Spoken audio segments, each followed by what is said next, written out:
Hey everybody. So I was recently asked in an interview what the strongest part of my game was, and I had to think about it because I've been playing really well lately.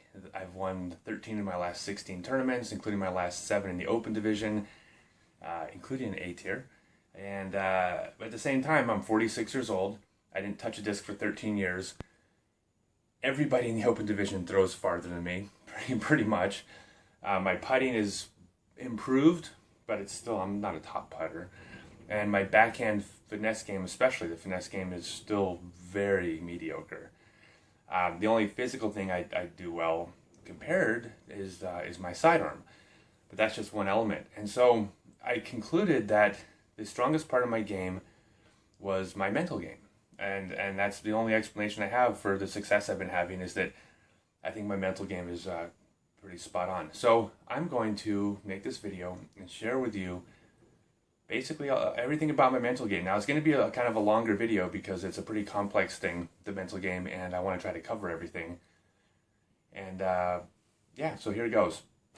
So the mental game, more than any other part of the sport, or sports in general, has the widest range of different beliefs and philosophies and theories.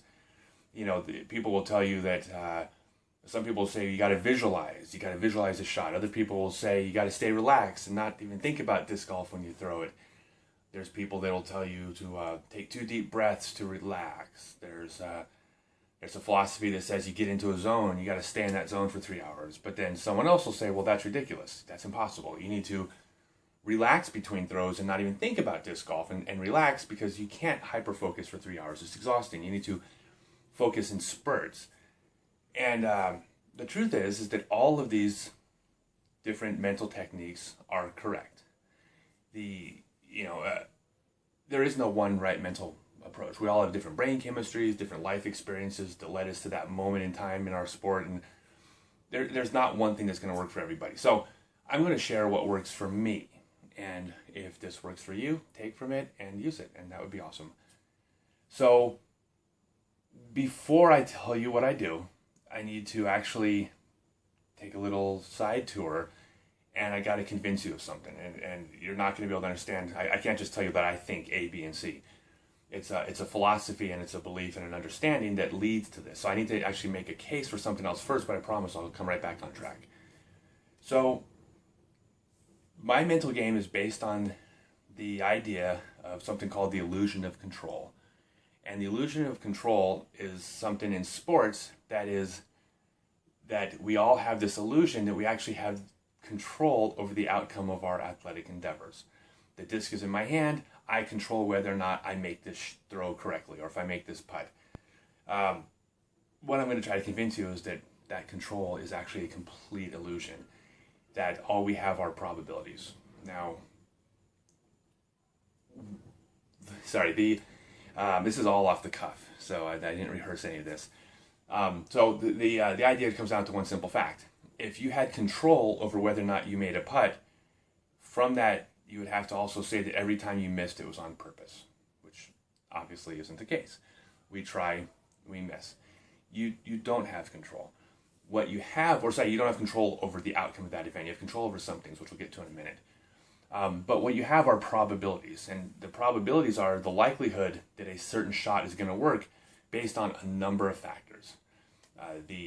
How much you practice, you have control over that. You have control over whether or not you played the course before and got a feel for the distance. You have control over whether you had a breakfast and you're snacking and your blood sugar goes up. You have control over your dehydration. You have control over the technique you choose. You have control over how much you practiced prior to this. You have control over a number of things. But when you actually step up to the shot, you do not have control over the outcome of that shot. All you have is probabilities based on all the things I just mentioned. How much you practiced, your athletic ability, all these things, they all come into effect there. For example, if you were a basketball player, if you're a 70% free throw shooter during the regular season, and you're a 70% free throw shooter in practice, and you step up to the line at an important part of a big game, there's not one single thing you can do in that moment to elevate the chances of you making that shot to better than 70%. The probabilities you're making are all you can do. And all the data actually shows this is where I think some people are going to start clicking off, because obviously this isn't true, what I'm about to say. But the data shows that there has never been a clutch athlete in the history of sports. Now, that seems like that can't possibly be true, right? There's Michael Jordans and Reggie Jacksons and, in our sport, Paul McBeth, right? Of course, there's clutch players. But the fact is when you look at the data, Michael Jordan did not hit a higher percentage of three-point shots with less than 5 seconds to go. Kobe Bryant didn't either. What happens is we remember these things. We have a natural tendency as humans to remember the hits and not the misses.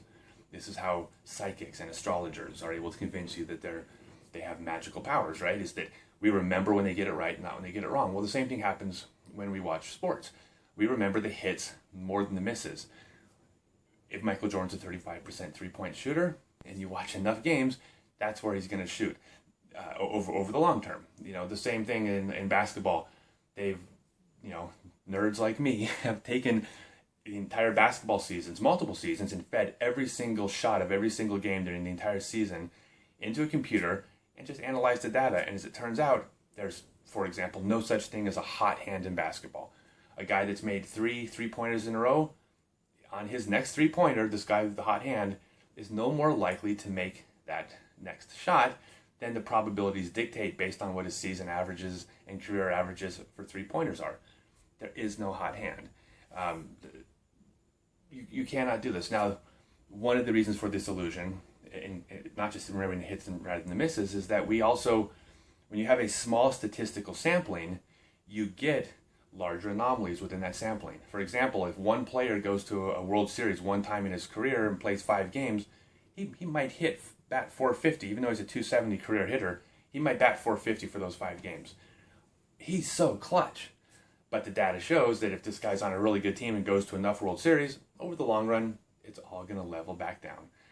And even the players that are, the famous clutch athletes, Mr. October, Reggie Jackson, well, probabilities dictate that over 100 and something World Series, there are going to be people that have elevated, or the statistics, probabilities dictate that people will, over a couple World Series, excel. So anyways, I seem to be going on here, but I'm trying to convince you that there is no such thing as a clutch athlete. You cannot do that. Now, on the other side, there are lots of things you can do to lower your probabilities.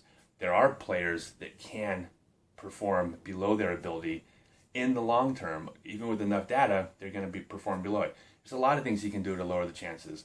If you're a 70% free throw shooter, but you didn't drink any water that game, you can lower your probabilities. If you step up to the line and you're thinking about certain things in your technique, you can distract yourself. If you're going through a divorce, you might have a lower percentage. There's lots of things you can do to lower your percentages. Nothing you can do to elevate your percentages. It's just based on probabilities. Now, the reason I mention all this is because my approach to the mental game is I do all the things I can control. I practice, I choose the right discs, I drink enough water, I do all these things to give myself the highest probabilities of making every shot. And what I do with my mental game to excel is I play to those probabilities. I play to the levels that my probabilities dictate every time. I don't do those things that lower my probabilities at a given time. And one of the things that can lower your probabilities, well, several things are you can get nervous, and that can tense you up. Your muscles tense. You're not going to execute physically as well as you could. If you are distracted because you are stressed out, if you are angry because you missed the previous putt or you got a bad break, things like that, you can lower your probabilities. Well, I eliminate everything that can lower. So I can't elevate above my probabilities, but I eliminate the things that can lower it, those mental things, because I know about the illusion of control. Because I realize that I don't have control over the outcome of a certain shot, then there's nothing to get nervous about. If I have a certain probability of making a 40-foot putt and I step up to that putt, I know that I can't make that putt. I can't make myself make that putt. If I thought I have to make this putt, I would get nervous because that's a lot of pressure. I have to make a putt. I mean, that's really stressful. Putting would be incredibly stressful. But I realized that I have no control over the outcome. All I have are the probabilities of it going in. In the long run, it's going to play itself out. I have no control over this individual putt.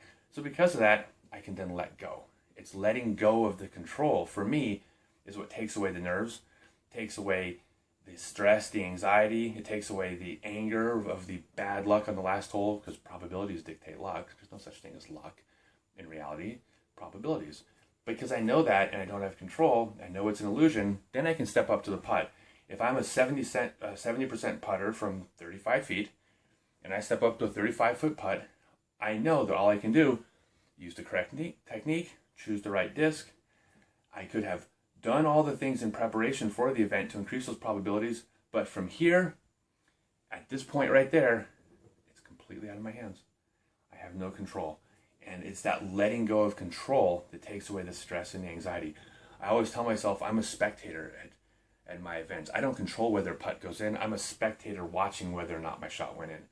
And it seems like, again, this different techniques for different people. They might seem completely counterintuitive to let go of that control, but that is how I stay relaxed. That's why you'll never see me get mad at, say, a cut through, because probabilities dictate that cut throughs happen.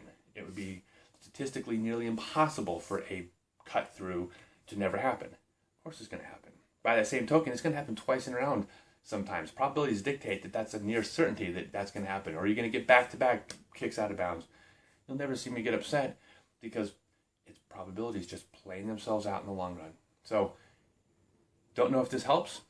Don't know if this is going to work for anybody else, but this is what works for me. This is how I don't get stressed, I don't get nervous, I don't get angry, I don't let anything else affect me, I don't let other players affect me for the same reason. I can't control that. Letting go of control. Letting go of the control allows me to execute at the probabilities that my skill level and training and technique have allowed for.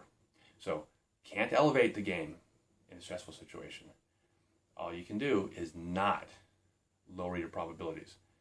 And then from here, it's a dice roll. And that is my mental game in a nutshell. I hope that helps. All right, thanks guys.